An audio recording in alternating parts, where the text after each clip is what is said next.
The problems of guilt, responsibility and guilt. The individual can feel guilty about things that he's done to a completely excessive degree. Guilt can, in other words, become a state of consciousness which really prevents constructive change of behavior entirely. It's, say, the alcoholic situation, who is in a vicious circle of guilt. Because when he feels guilty because he drinks too much, he has to go on drinking in order to get rid of the guilt. Because it seems to me that, at any rate in its extreme forms, guilt is an emotion which blocks the possibility of intelligent action. This, then, is why it seems to me constructive rather than destructive. For every human being to know that his evil, his selfishness, his immorality, or whatever it may be, only penetrates, shall we say, into his being to a limited depth.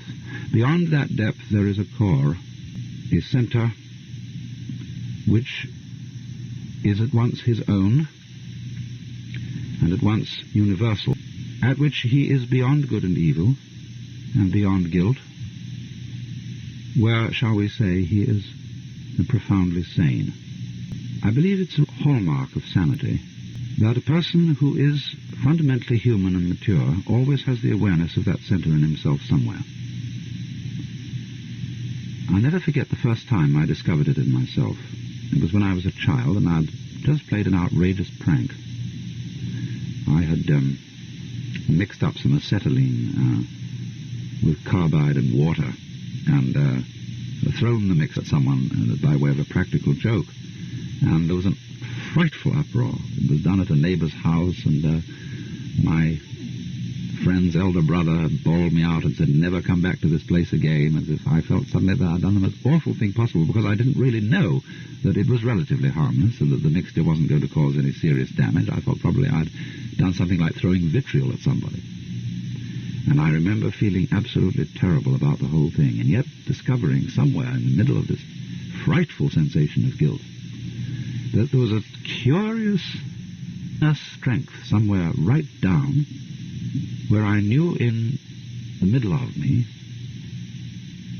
that somehow whatever happened I would weather it. It didn't quite ultimately matter, although it did matter very much indeed on the surface.